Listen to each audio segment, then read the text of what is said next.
Eu acho que as pessoas precisam falar mais sobre o pós-parto. Quando eu ainda estava grávida, eu sempre ouvia muito dizer, tipo, estuda sobre o porpério, estuda sobre o porpério, entenda como que é.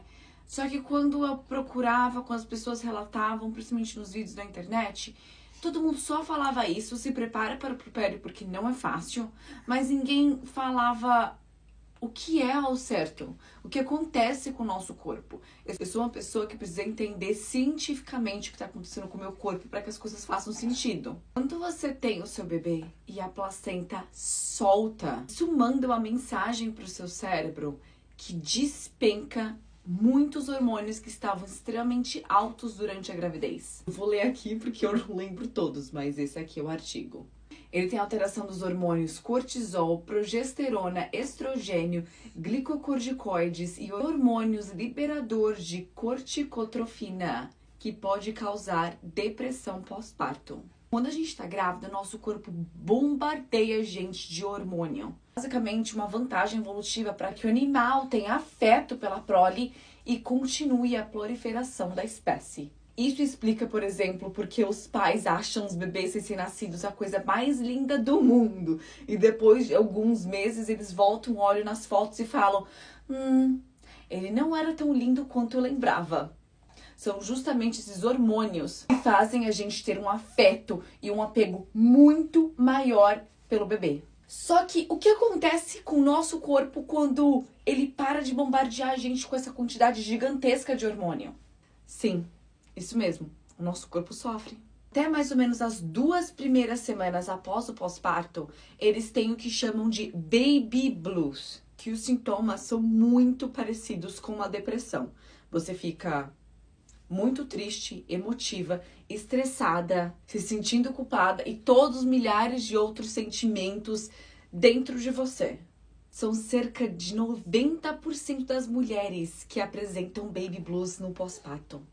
Eu, por exemplo, na 2ª semana, eu fiquei chorando, desesperada por 3 dias. Eu sentia uma raiva tão absurda do meu esposo, que eu juro que eu não conseguia nem olhar pra cara dele. E sabe por que eu fiquei chorando por 3 dias? Porque meu esposo pegou algumas coisas que eu tinha deixado na escada e perguntou: aonde você quer que eu coloque isso? Ai, gente, pra mim aquilo naquele dia foi o fim da picada. Eu chorei muito. Assim mesmo, gente. Essas coisas muito pequenininhas, coisas muito bobinhas. Coisas que jamais te tirariam do sério antes, te tiram do sério.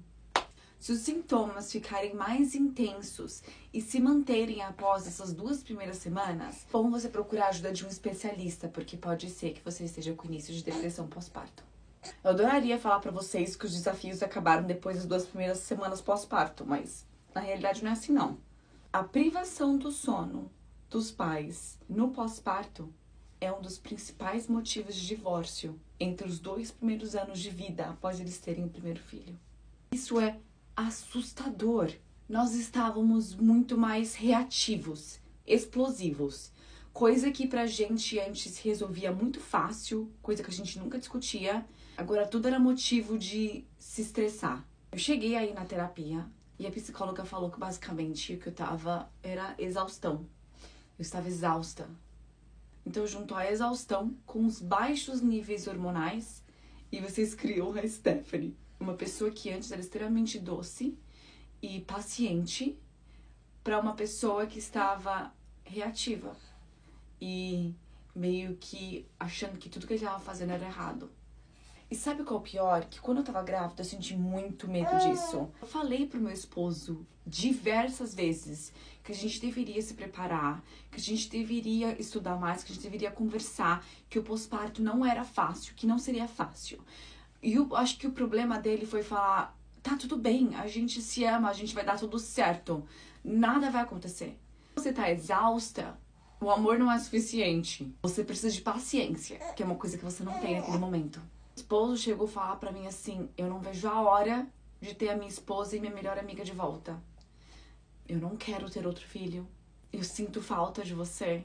Aquilo partiu o meu coração. De ver o amor da minha vida, o meu melhor amigo, sentindo a minha falta. Porque eu passava o dia inteiro sendo mãe. Quando ele chegava do trabalho, eu já não tinha mais paciência pra ser esposa.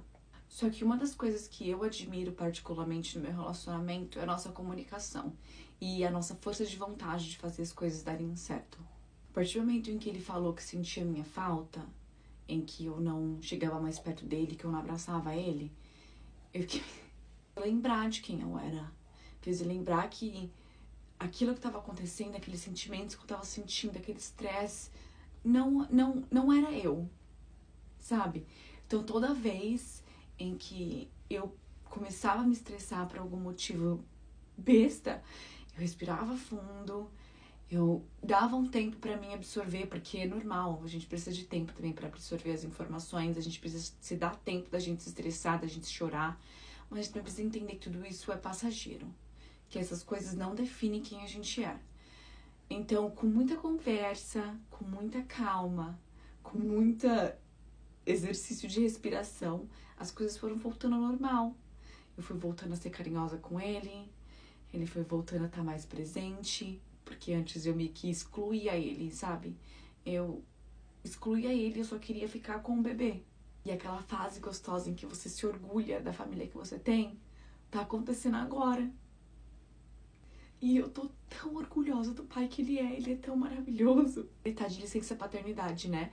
Ele passa o dia inteirinho sentado com a gente, brincando com ele, fazendo ele dormir e afirmando quão boa mãe eu sou. Isso pode ser besteira, mas isso é tão importante.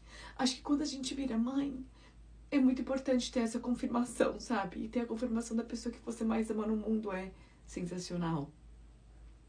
E um conselho que eu posso dar pra vocês é: sejam pacientes. Seja paciente consigo mesma, seja paciente com seu parceiro, seja paciente com seu bebê. Não é fácil, mas se você lembrar quem você é, vai dar tudo certo.